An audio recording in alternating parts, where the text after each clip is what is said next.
Good morning. If you open your Bibles to Matthew 26. Matthew 26.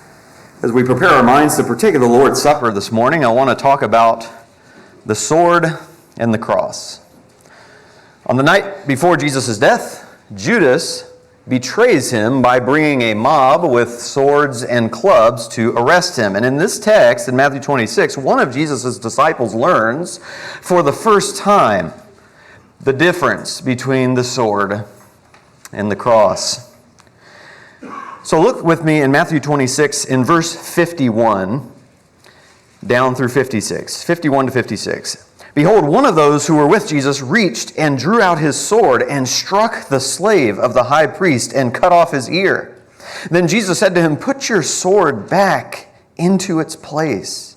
For all those who take up the sword shall perish by the sword.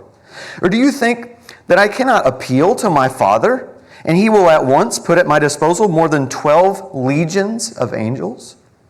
How then will the scriptures be fulfilled, which say that it must happen this way?"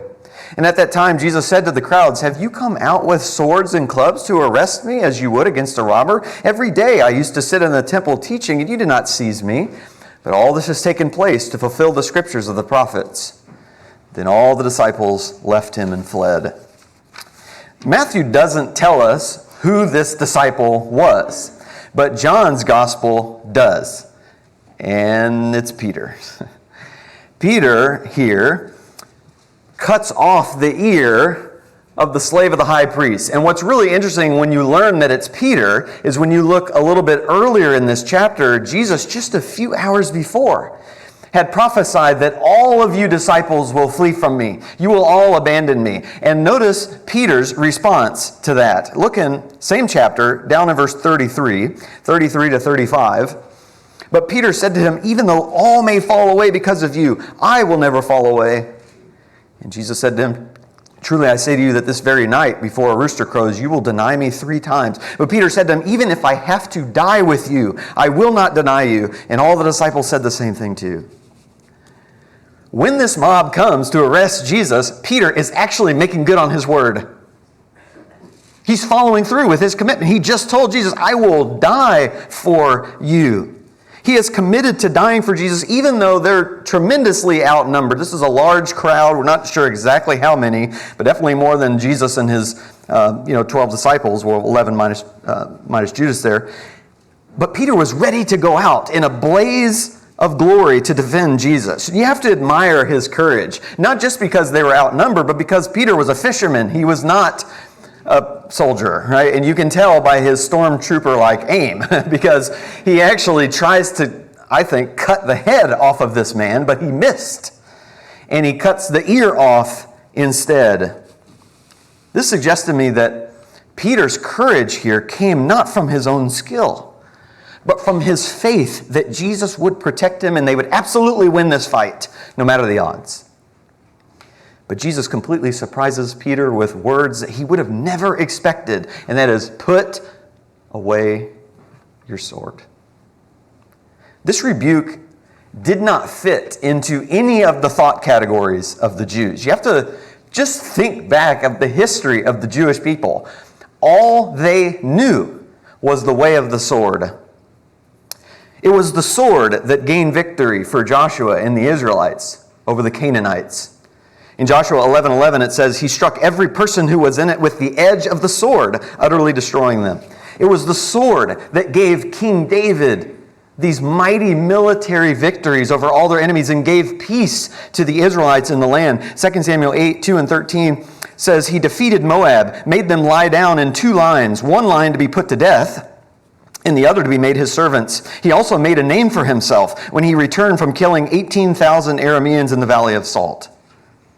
It was the way of the sword that gave the Jews victory over evil kings that ruled in the divided kingdom period.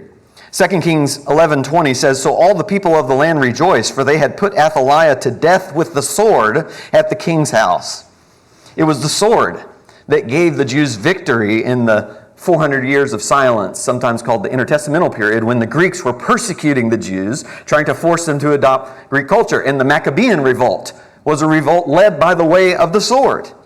Now, of course, the Jews didn't think it was really the power of their own sword that was doing it. They realized it was God who was behind them, fighting for them. But you have Psalms like Psalm 17:13, "Arise, O Lord, confront the wicked, bring him low, deliver my soul from the wicked with your sword." And then, of course, you had many Old Testament prophecies that talked about how the Messiah, when he comes, he will come with a sword. He will be like David. He will give victory over all of the enemies. And so the way of the sword was the only path to victory Peter knew. And the other disciples, same thing. But when Jesus says, put away your sword, he's introducing him to a completely different way of victory over your enemies. A much better way, but actually a much harder way too. The way of the cross means, instead of violently attacking and killing my enemies, I love my enemies, even to the point of letting them violently attack and kill me. Peter and the other disciples were simply not ready for the way of the cross. And so they all fled more out of sheer confusion than cowardice. So this morning, I just want to point out 4 reasons why the way of the cross is superior to the way of the sword. First of all, the sword is harmful, not helpful to our enemies. God's ultimate goal is to save the souls of the wicked, to save the souls of his enemies. But the sword only ensures that the wicked won't be saved because it kills them in their lost condition. Notice the contrast between Peter's harm here and Jesus' help. Peter's sword nearly kills this servant. But Jesus tells Peter to put the sword away, and though Matthew doesn't tell us this particular detail, Luke gives us the detail that Jesus actually walks up and he heals the man. He puts his ear right back on his head. So you have Peter harming with the sword. And Jesus is trying to tell him, I'm not here to harm my enemies. I'm not here to destroy my enemies. I'm here to save my enemies. In fact, he asks him there in our text in verse 53, basically, don't you realize if I wanted to harm these people, I could easily call 72,000 angels. That's 12 legions. If you remember, one angel in the Old Testament killed 185,000 Assyrians. So if you got 72,000 angels, imagine the damage it could do. Jesus is saying, I could incinerate these people just by snapping my fingers. That's not what I'm here. I'm here to save them.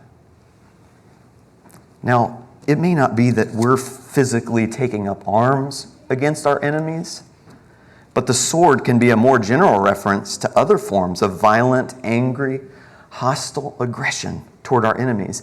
In fact, Proverbs 12 and verse 18 says, there is one who speaks rashly like the thrust of a sword, but the tongue of the wise brings healing. So we may not be swinging literal swords at our enemies, but we may be cutting them down with harsh sarcasm and insults and jokes and hate-filled debates, either in person or on social media. And Jesus is saying to us, put your sword away. All you're doing is harming your enemies and pushing them further away from me. The way of the cross pulls our enemies in toward God. Secondly, the sword is intimidating, not inviting. When Christianity became the official religion of the Roman Empire under Constantine in 380 AD, Christians thought it was the best news in the world. It's just wonderful. Until the government started murdering people who weren't Christians.